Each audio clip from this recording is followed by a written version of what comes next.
Morning న్యూస్లో local న్యూస్కు స్వాగతం. ఆయా వార్తలపై విశ్లేషణ మన వైనాల రాజు వివరిస్తారు.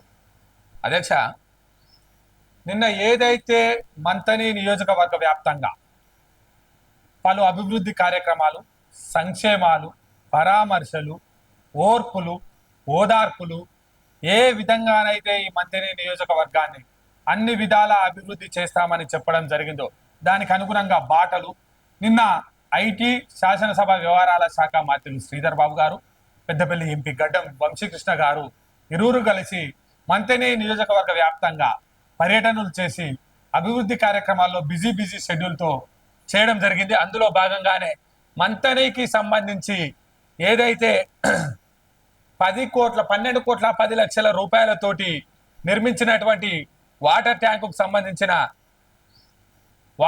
సంబంధించిన నిర్మాణ కార్యక్రమం, అదేవిధంగా పోతే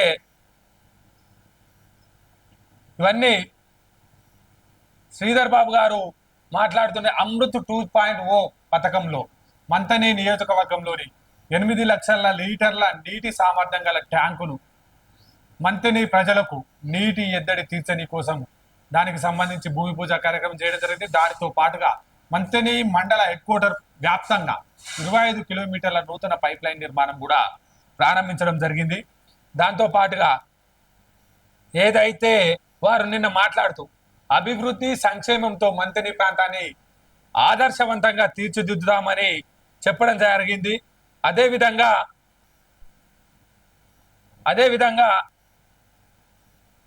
తాగునీటి సమస్య పరిష్కారానికి సత్వర కృషి చేస్తామని, బడుగు బలహీన వర్గాల సంక్షేమమే ధ్యేయంగా పర్యావరణ పరిరక్షణలో మొక్కలే కీలకమని ఐటీ పరిశ్రమల శాఖ మంత్రులు శ్రీధర్ బాబు గారు చెప్పడం జరిగింది. అందులో భాగంగానే మంత్రిని రాష్ట్రంలోనే నెంబర్ 1 చేస్తాము, తాగునీటి సమస్య పరిష్కారానికి సత్వరం కృషి చేస్తాం, బడుగు బలహీన వర్గాలను ముందు వరుసలో ఉంచి వారి అభివృద్ధికి కాంక్షిస్తామని చెప్పి అదే విధంగా పనులు ప్రారంభించడం జరిగింది. ఏదైతే మంతని నియోజకవర్గ వ్యాప్తంగా అటు రామగిరి మండలానికి సంబంధించి రత్నాపూర్ గ్రామంలో 4.16 కోట్ల రూపాయలతోటి నూతన సబ్స్టేషన్ నిర్మించి రామగిరి మండల ప్రాంతానికి సంబంధించి వ్యవసాయానికి ప్లస్ గృహావసరాలకు సంబంధించి ఎటువంటి విద్యుత్ కోతలు లేకుండా నూతన సబ్స్టేషన్ నిర్మాణంలో కృషి చేయడం జరిగింది. వారితో పాటుగా ఏదైతే రామగిరి మండలంలో 10 టీవీ రిపోర్టర్ శ్రవణ్ ఉన్నారో వారి తల్లి గారు అకాల మరణం చెందడంతో వారిని పరామర్శ చేయడం జరిగింది. అదేవిధంగా బాలికల కస్తూరిబా బాలికల ఆశ్రమాన్ని ప్రారంభించి విద్యార్థులకు, ఈ ప్రాంత విద్యార్థులకు ఉచితమైన నాణ్యమైన విద్యను అదేవిధంగా వారికి సంబంధించిన మౌలిక వసతులు కల్పించే విధంగా పనిచేయడం జరిగింది. అదేవిధంగా నిన్న కమాన్పూర్ మండలానికి సంబంధించి జూలపల్లి గ్రామంలో పలు కుటుంబాలను పరామర్శ చేసినారు. అందులో భాగంగా వడ్లకొండ కొమరయ్య గారిని, అదేవిధంగా కొంకటి అంజయ్య గారిని, అదేవిధంగా బొల్లంపల్లి కొమరయ్య గారిని, అదేవిధంగా మా వేముల పోషెట్టి గారి కుటుంబాలను పరామర్శ చేయడం జరిగింది.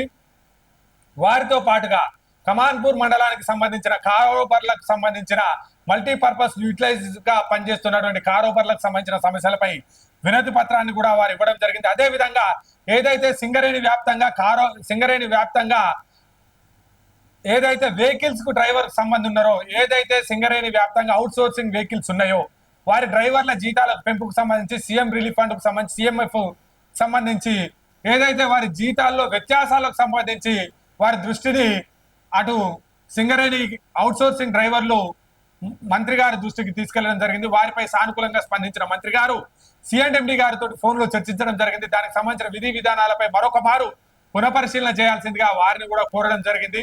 అదే విధంగా సింగరేణిలో ఏదైతే 42 మందికి సంబంధించి ఏదైతే పేరు మార్పిడి వల్ల 42 కుటుంబాలు ఆగమైతా ఉన్నాయి, ఈ 42 కుటుంబాలకు సంబంధించి పూర్తి స్థాయిలో మరొక మారు వారిపై విచారణ చేసి ఎంక్వైరీ పూర్తి స్థాయిలో చేసి విజిలెన్స్ ఒక చిన్న పేరు తప్పున్నా వారి ఉద్యోగ అవకాశాలను ప్రస్తుతం పెండింగ్ లో పెట్టడం జరిగింది. వారి జీవితాల్లో వెలుగులు నింపాల్సిన సింగరేణి వారిని అంధకారంలోకి నెట్టేస్తుంది.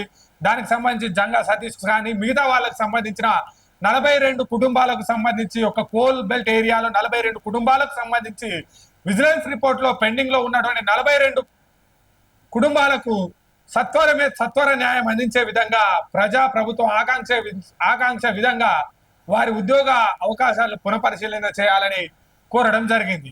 లోకల్ వార్తలు ఇంతటితో సమాప్తం. కుటుంబాలకు సత్వర న్యాయం అందించే విధంగా ప్రజా ప్రభుత్వం ఆకాంక్ష విధంగా వారి ఉద్యోగ అవకాశాలు పునఃపరిశీలన చేయాలని కోరడం జరిగింది. లోకల్ వార్తలు ఇంతటితో సమాప్తం.